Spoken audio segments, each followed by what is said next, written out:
Welcome back दोस्तों। तो आज की इस वीडियो में मैं एक्सप्लेन करने वाला हूँ Victoria bond and sword season 2 का एपिसोड 4। अगर आप लोगों ने इसके बाकी के एपिसोड अभी तक नहीं देखे हैं तो मेरे चैनल पर विजिट करके वहां से चेकआउट कर लेना। साथ ही साथ मैं ये बात क्लियर कर देता हूँ कि ये वाला एपिसोड थोड़ा छोटा होने वाला है। तो चलिए शुरू करते हैं। नेक्स्ट एपिसोड की शुरुआत पास्ट का सीन दिखाते हुए होती है, जहाँ पर फिन किसी से मिलते हुए कह रहा था तो ऐसा लगता है कि उस टावर ने इसे परफेक्ट कर लिया है इस दुनिया की उम्मीदों को। यहाँ तक कि हम उसके सामने की तरफ एक महिला को देखते हैं जिसके हाथ में एक बच्चा था और ये बच्चा और कोई नहीं बल्कि विली ही है। जबकि वो अपने बच्चे को देखने के साथ फिन को बताना शुरू करती है डूम्सडे क्लॉक्स को जरूर गलतफहमी हुई होगी, वह एक कहने जैसा है जो कभी भी टूट सकता है। वैसे भी सेलेस्टियल ब्रिज को सील कर दिया गया है, इससे हमें कुछ देर राहत मिलेगी, पर सेलेस्टियल होस्ट के इस दुनिया को बर्बाद करने से पहले थोड़ी देर उस समय मैं कई पॉइंट्स को देखूंगी और वहाँ पर तुम एक अकेली सोर्ड को देखोगे। जो सब बताने के बाद उन्होंने अपना बच्चा उसके हवाले कर दिया था, जिसको लेने के साथ फिन कहता है कि मर्सिडीज, क्या आपको इस बात पर पूरा यकीन है? उसकी ऐसी बातों को सुनकर मर्सिडीज कहती है कि तुम कितने जिद्दी हो और तुम मुझसे ये बात कितनी बार पूछने का इरादा रखते हो। वैसे भी ये सब उस डील का हिस्सा है जो तुम मेरे लिए लाए थे, इसी वजह से ये हमारी ट्रीटी है। फिन, तुम बिना किसी चूक के किसी ऐसे बंदे को सामने लाओगे जो 5 एलिमेंट का इस्तेमाल कर सके, इसलिए इस बार तुम्हें वह चाबी ढूंढनी होगी जो इस दुनिया को सही ताल मिला सके। जो सब कहने के बाद वो वहाँ से जाने लगी। वहीं दूसरी तरफ खड़ा फिन उस बच्चे को थामे हुए कहता है कि यह बात पक्की है, इसी वजह से मैं तुमसे वादा करता हूँ इस वर्ल्ड को बचाने के लिए मैं उस बॉन्ड एंड सोर्ड तक पहुँचने का रास्ता ढूंढ ही लूंगा।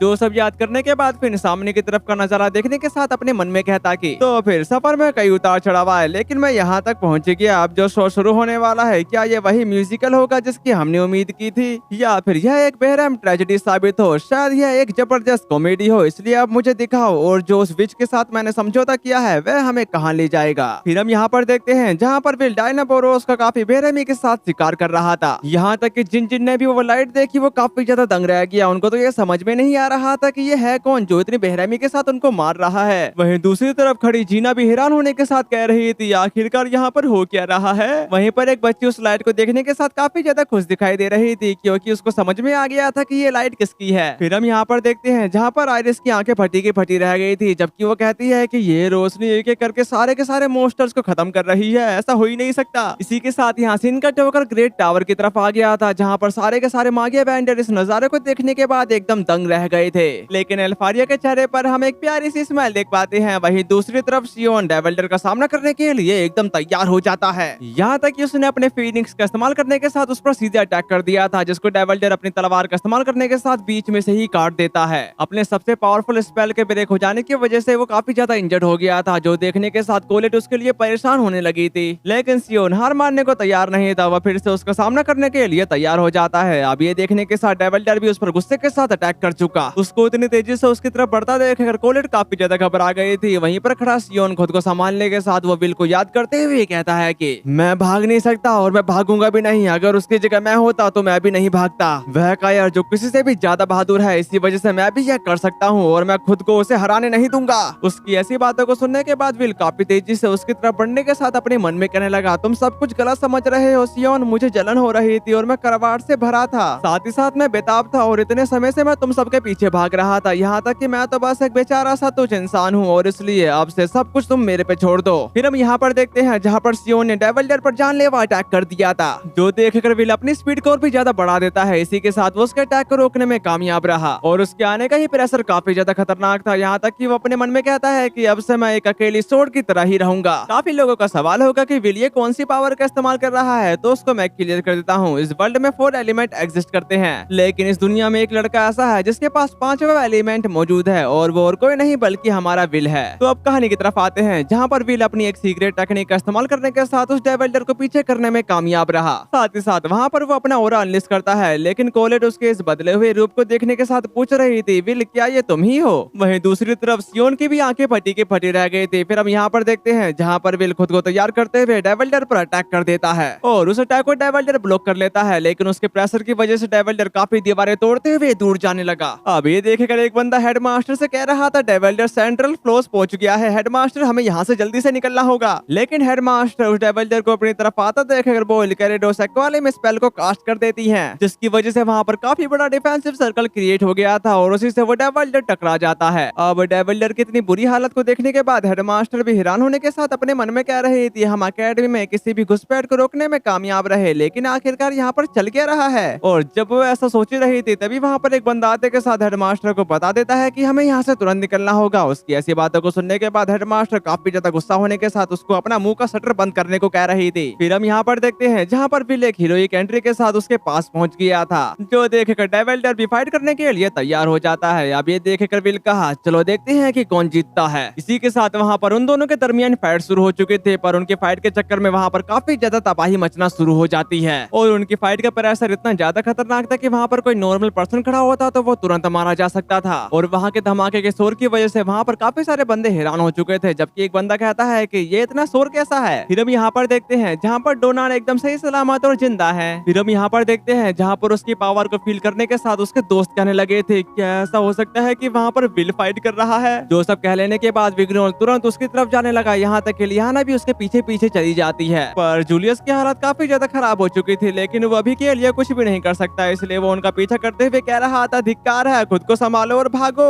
और मेरे पास बिल्कुल भी मैजिकल एनर्जी नहीं बची है, तो बताओ मैं आखिरकार कर क्या सकता हूँ। इसी के साथ यहाँ सीन का टोकर फायर फैक्शन के लोगों की तरफ आ गया था और वो भी इस शोर को सुनने के बाद काफी ज्यादा हैरान हो चुके थे। उनको ये समझ में नहीं आ रहा था कि आखिरकार वहाँ पर लड़ कौन रहा है। लेकिन दूसरी तरफ प्रोफेसर एडवर्ड को सब कुछ समझ में आ गया था कि वहाँ पर और कोई नहीं बल्कि विल सरपोर्ट है, पर वो इस बात पर यकीन नहीं करना चाहते थे। फिर हम यहाँ पर देखते हैं जहाँ पर एमा अपने मन में कह रही थी वहाँ पर कौन सा बंदा फाइट कर रहा है, मुझे जाकर देखना ही होगा। जबकि दूसरी तरफ विल और डेविल्डर के दरमियान काफी खतरनाक तरीके से फाइट चल रही थी और उस पर नजर रख रहे मागी एवेंजर्स की भी आंखें फटी की फटी रह जाती है। वहीं दूसरी तरफ एल्फारिया को पहले यकीन नहीं था, लेकिन इस बार उसको पहले से भी ज्यादा यकीन हो गया है कि ये और कोई नहीं बल्कि विल है। यहाँ तक कि हम एक छत के ऊपर क्लैरिसिरा को भी देख पाते हैं, जो डेविल्डर के अटैक को सहने के बाद भी सरवाइव कर गई थी, लेकिन नीचे फाइट कर रहा उस बंदे को देखने के बाद उसको याद आ जाता है कि ये तो वही बंदा है जो पहले डेविल्डर से काफी बुरी तरह से मार खा रहा था, पर इस बार वो उसके साथ बराबरी के साथ फाइट कर रहा है उस एनिमी के खिलाफ जिसने उसे पहले हरा दिया था। फिर हम यहाँ पर प्रोफेसर एडवर्ड को देखते हैं जो खुद को संभालने के बाद धीरे धीरे फाइट की जगह की तरफ ही आ रहे थे, लेकिन अचानक से क्लैरिसिरा नीचे की तरफ गिर जाती है। अब उसको आसमान से टपकता देखकर एडवर्ड भी अपना माथा पकड़ते हुए कहने लगे, लगता है तुम अभी भी जिंदा हो और वैसे भी हमेशा की तरह तुम्हारी एकमात्र खासियत तुम्हारी बदकिस्मती है। उसकी ऐसी बातों को सुनकर क्लैरिसिरा को उस पर काफी ज्यादा गुस्सा आ रहा था, लेकिन वो मुद्दे की बात करते हुए कहती है कि इससे भी जरूरी बात यह है कि आखिरकार यहाँ पर चल क्या रहा है एडवर्ड, और वो लड़का कौन है। अब ये सुनकर एडवर्ड इरिटेट हो गया था। फिर हम यहाँ पर देखते हैं जहाँ पर एमा अपने दोस्तों से पूछ रही थी आखिरकार यहाँ पर चल क्या रहा है। उसके सवाल का जवाब देते हुए रेनोस और ज़ोरो दोनों ही एक साथ बताते हैं वह इतना तेज है कि मुझे कुछ भी समझ में नहीं आ रहा, लेकिन वह अभी भी डटा हुआ है। अब ये सुनकर एमा कहने लगी थी हमें वहाँ पर जाकर उसका सपोर्ट करना होगा। जो सब कहने के बाद वो वहाँ से जाने लगी। उसको ऐसे ज्यादा देखकर वो बंदा उसको रोकने के साथ समझाने लगता है उस मोस्टर पर मैजिक काम नहीं करता, अगर हम उस पर अटैक करते हैं तो हम बस उसके रास्ते में ही आएंगे। उसकी ऐसी बातों को सुनने के बाद वहाँ पर एक और बंदा आते के साथ बताना शुरू करता है पाम ने सही कहा था, हमारे जैसे मैजिकल पावर से कोई भी फायदा नहीं होगा, और फिर भी वह तो नो टैलेंट है ना, और अब तक तो हम उसको नीचा ही दिखाते आए हैं, उसका मजाक उड़ाते रहे हैं इतने समय बाद, भला अब हम उसके लिए क्या ही कर सकते हैं। उसकी इस बात पर लिलिल परेशान होने के साथ बताता कि लेकिन उसने हमारी जान बचाई है और वह अभी भी फाइट कर रहा है। साथ ही साथ मुझे पता है कि इसमें मेरा अपना सेल्फिशनेस है, लेकिन जरूर कुछ ऐसा होगा जो मैं उसके लिए कर सकता हूँ। और वहाँ पर ये लोग बेकार बेकार बातें करके अपना समय बर्बाद कर ही रहे थे, तभी वहाँ पर सियोन आते के साथ विल का सपोर्ट करते हुए कहता है कि जाओ विल तुम ये कर सकते हो और उसे हरा दो आलसी कहेंगे, मुझे पता है कि तुम ये कर सकते हो। साथ ही साथ उसके बाकी के दोस्त भी उसका सपोर्ट करते हुए कह रहे थे विल ये तुम ये कर सकते हो, इसे खुद पर हावी मत होने देना विल, हिम्मत करो और आगे बढ़ते रहो, तुम यहाँ तक आ गए हो तो इसे पूरा करके दिखाओ। उन सब की ऐसी बातों को सुनने के बाद जूलियस भी कहाँ पीछे रह सकता था, तुम ये कर सकते हो कमीने और आगे बढ़ो, अगर तुमने यह नहीं किया मैं तुमको कुचल डालूंगा। उन सभी को विल का ऐसे साथ देता देखकर उन सभी को समझ में आ गया था कि अब उन्हें क्या करना है। इसी के साथ वो जोर जोर से चिल्लाते हुए कहने लगे तुम ये कर सकते हो, तुम ये कर सकते हो विल, चलो बस यही तुम ये कर लोगे, अभी उस चीज को गिरा दो, जोर लगाते रहो पार्टनर। फिर हम यहाँ पर देखते हैं जहाँ पर प्रोफेसर एडवर्ड भी पहुंच चुके थे, लेकिन वो काफी ज्यादा इंजर्ड होने की वजह से नीचे गिर चुके, पर वो खुद को संभालते हुए कहना शुरू करते हैं मैं इसे ऐसे किसी पर्सन के लिए नहीं छोड़ रहा हूँ जो मैजिक का इस्तेमाल भी नहीं कर सकता। उसकी ऐसी बातों को सुनने के बाद क्लैरिसिरा उसके करीब आते हुए कहती है कि तुम सच में जरा भी नहीं बदलोगे, लेकिन अभी उसका समय नहीं है और यह वह समय भी नहीं है जब तुम अपने स्टूडेंट को प्रोटेक्ट करो, यह वह समय है जब तुम उस पर विश्वास करो। फिर हम यहाँ पर देखते हैं जहाँ पर जीना और डोनाल्ड चिल्लाते हुए कह रहे थे उस हरामजादे को फाड़ डाल, हिम्मत मत हारना विल, और धीरे धीरे करके वहाँ के सारे मेजिस डुओब्स उसका सपोर्ट करने लगे थे। और एक समय ऐसा भी था जहाँ पर उस बंदे को कोई भी सपोर्ट नहीं करता था। उन सभी की ऐसी बातों को सुनने के बाद आयरिस का कहना है मैजिक की पूरी दुनिया एक ऐसे नो टैलेंट इंसान को बढ़ावा दे रही है जो मैजिक का इस्तेमाल भी नहीं कर सकता, ये कैसे हो सकता है। जिसके बाद यहाँ से शिफ्ट होकर उनकी फाइट की तरफ आ गया था, जहाँ पर काफी खतरनाक तरीके से उन दोनों के दरमियान फाइट चल रही थी और इस फाइट में दोनों ही एक दूसरे की जान लेने के लिए पीछे पड़े हुए थे। यहाँ तक कि विल अपने मन में कहता है कि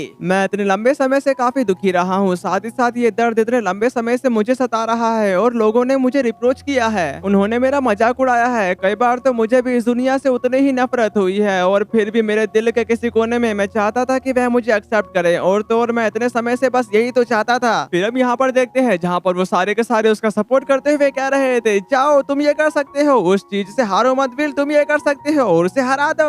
उन सब की ऐसी बातों को सुनने के बाद विल मोटिवेट होते हुए कहने लगा, भले ही यह एकमात्र ऐसा मौका हो जब वह मेरे लिए चीयर कर रहे हो, इसलिए ये वह दुनिया है जिसने मुझे लड़ने का साहस दिया है और मैं इसको प्रोटेक्ट करना चाहता हूँ। जो सब कहने के बाद वो अपना सबसे पावरफुल अटैक अपने सोर्ड का इस्तेमाल करते हुए उस पर कर देता है, पर उस अटैक को डेवल्डर अपनी मेज स्लेयर सोर्ड का इस्तेमाल करते हुए ब्लॉक करने लगा, जो देखने के साथ विल अपना डोमिनेंस और भी ज्यादा फैलाने लगा, पर इसके चक्कर में उसकी सोर्ड पेनिट्रेट हो चुकी। अब इस बात का एहसास तो विल को भी नहीं था। इसी के साथ यहाँ से इकट्ठे होकर मेज टावर की तरफ आ गया था, जहाँ पर अल्फारिया को अब काफी ज्यादा घबराहट होने लगी थी। अब ये देखने के साथ उसके बाकी के साथ ही काफी ज्यादा परेशान होने के साथ कहने लगे थे, विल की सोर्ड उसकी ताकत के आगे टिक नहीं पाई, ये तो काफी बुरा हुआ, बिना वेपन के उसका बैलेंस तो बिगड़ जाएगा। फिर हम यहाँ पर देखते हैं जहाँ पर डेवल्डर को एक मौका मिल चुका था और वो इसी का फायदा उठाते हुए विल पर अटैक कर देता है, लेकिन विल उसके अटैक को कैसे न कैसे करके डॉज करने में कामयाब रहा। फिर हम यहाँ पर देखते हैं जहाँ पर अल्फारिया काफी ज्यादा परेशान होने के साथ बाहर की तरफ जाने लगी, जो देखकर कैरियल उसको धमकाने के साथ बताता है कि रुको अल्फारिया, हमें इस जगह से बाहर जाने की परमिशन नहीं है।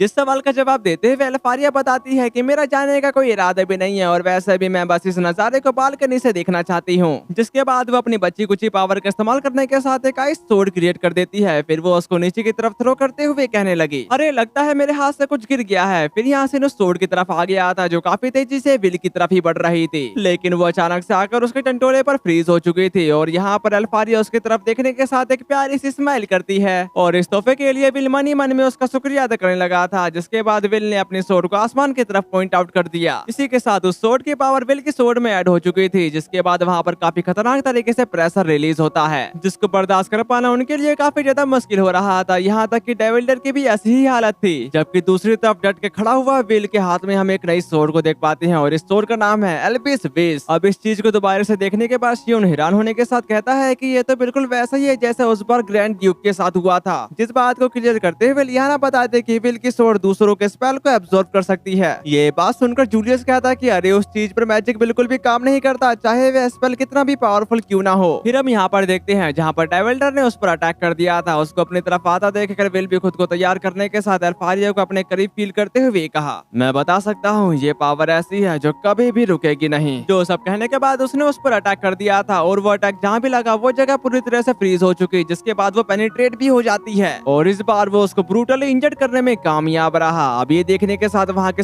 सारे बंदे हैरान होने के साथ कहते हैं कि ऐसा हो ही नहीं सकता, उसने उसे काट डाला, क्या उसने मेज स्लेयर को पूरी तरह से नजरअंदाज कर दिया। जिसके बाद यहाँ से निकट होकर उन्हीं दोनों की तरफ आ गया था, जहाँ पर वो बंदा काफी ज्यादा गुस्सा होने के साथ कह रहा था ये क्या था और ये किस तरह का लॉजिक है और वह एक स्लाइम से कैसे बच निकला, यहाँ तक कि वह नखरेबाज छोटा बच्चा आखिरकार कौन है। वहीं दूसरी तरफ जियोथोर्जियस अब हंसने के साथ कहने लगा था ये बंदा तो इनक्रेडिबल है, जबकि दूसरी तरफ एलेनोर की भी आंखें फटी की फटी रह गई थी। साथ ही वो कहती है वह मैजिकल पावर नहीं थी, आखिरकार वो था क्या। सामने की तरफ कैरियल भी अपने मन में कहने लगा 5 एलिमेंट, इसका जिक्र लोक कथाओं में मिलता है, वह ओरिजिनल की जिसने संसार की शुरुआत की थी। वहीं दूसरी तरफ एरोन मास्टेरियस फिन की तारीफें करते हुए अपने मन में कह रहे थे तो तुमने उसे ढूंढ ही लिया फिन, और जो तुमने मैजिकल क्वीन से वादा किया था वांड एंड सोर्ड का, लगता है वो अब पूरा हो चुका है। इसी के साथ यहाँ सिन का टोकर फाइट की तरफ आ गया था, जहाँ पर विल काफी खतरनाक तरीके से उसके साथ फाइट कर रहा होता है और इस बार डेविल्डर को भी उसके अटैक का सामना करने में मुश्किलात का सामना करना पड़ रहा था। साथ ही साथ विल अपनी सोर्ड का इस्तेमाल करने के साथ उस डेविल्डर को वहीं पर फ्रीज कर देता है ताकि वो हिल डुल ना सके, जो देखने के बाद डेविल्डर हार ना मानते हुए एनर्जी बीन से उस पर अटैक कर देता है, लेकिन विल उसके अटैक को डॉज करने के साथ एक पावरफुल अटैक उसकी पूरी बॉडी में कर चुका, जिसकी वजह से उसकी पूरी बॉडी काफी ब्रूटली इंजर्ड हो जाती है। लेकिन डेविल्डर ने अभी तक हार नहीं मानी थी, वो फिर से खड़ा होने के साथ काफी सारे एनर्जी बीन से उस पर अटैक कर चुका। उस अटैक को अपने करीब आता देखकर विल डरता नहीं और वो अपने सोर्ड का इस्तेमाल करने के साथ उसके सारे के सारे अटैक को फ्रीज कर चुका और वो उसे एकदम से ब्रेक कर देता है। अब ये देखने के साथ वो लोग और भी ज्यादा हैरान होते हुए कहने लगे ये तो काफी ज्यादा पावरफुल हो गया है, पर कितना बेरहम और जबरदस्त पावर है, ये बिल्कुल एल्विस बीना जैसी है। ऐसा लगता है जैसे वो और विल मिलकर लड़ाई कर रहे हैं। अब विल को उन पर भारी पड़ता देखकर उस सर्कटे ने वहाँ पर काफी ज्यादा फॉर्मेशन क्रिएट कर दी थी, जिसके अंदर से काफी सारे डायनाबोरोस उसी की तरफ आने लगे थे। अब ये देखने के साथ वो लोग और भी ज्यादा हैरान हो जाते हैं। साथ ही साथ उन लोगों को अब समझ में नहीं आ रहा था कि यहाँ पर इतने सारे गेट ओपन कैसे हो गए और विल इतने सारे मोस्टर्स का सामना कैसे करेगा।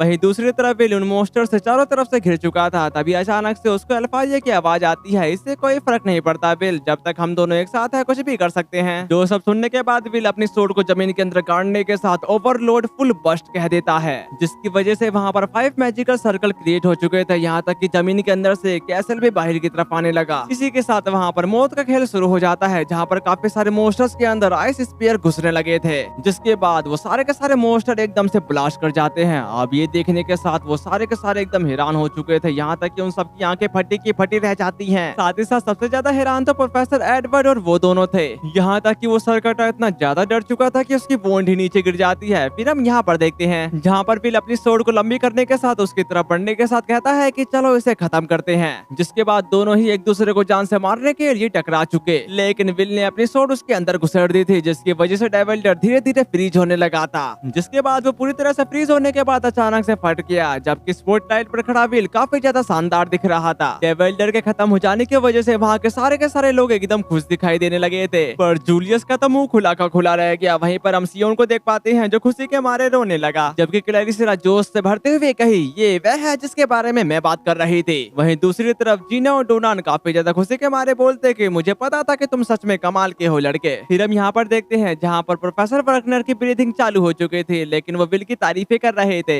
अगले सीन में फिन जोर जोर से हंसने के साथ कह रहा होता है, शानदार, तुम मेरी इमेजिनेशन से भी कहीं ज्यादा बेहतर हो, तुम जो इस अंत में हमारे लिए बची हुई एकमात्र उम्मीद हो, और इंतजार करवाने के लिए माफी मर्सेंटेज। इसी के साथ अब समय आ गया है कि मैं अपने वादे को पूरा करूं। वैसे इसमें बस 500 साल ही तो लगे, लेकिन बस एक छोटी सी चूक कि हमारी लंबी प्रस्तावना यही खत्म होती है, पर बस जरा इंतजार करो। ओए झूठे आसमान, पर्दा उठ रहा है, तो अब चलिए शुरू करते हैं। मैजिक की वॉन्ड और सोड के मिलने की एक गाथा, तुम सबकी कहानी विक्टोरिया। आज का ये वाला एपिसोड काफी ज्यादा छोटा है, क्योंकि ये वहाँ से रिलीज ही हुआ था इतना छोटा, तो इसमें मैं कुछ नहीं कर सकता। लेकिन हाँ, आप प्यारा सा कमेंट करके लाइक जरूर कर देना, क्योंकि ये वाला आर्क यहीं पर खत्म होता है। इसी वजह से कमेंट करके जरूर जाना। तो फिर मिलते हैं, सायोनारा।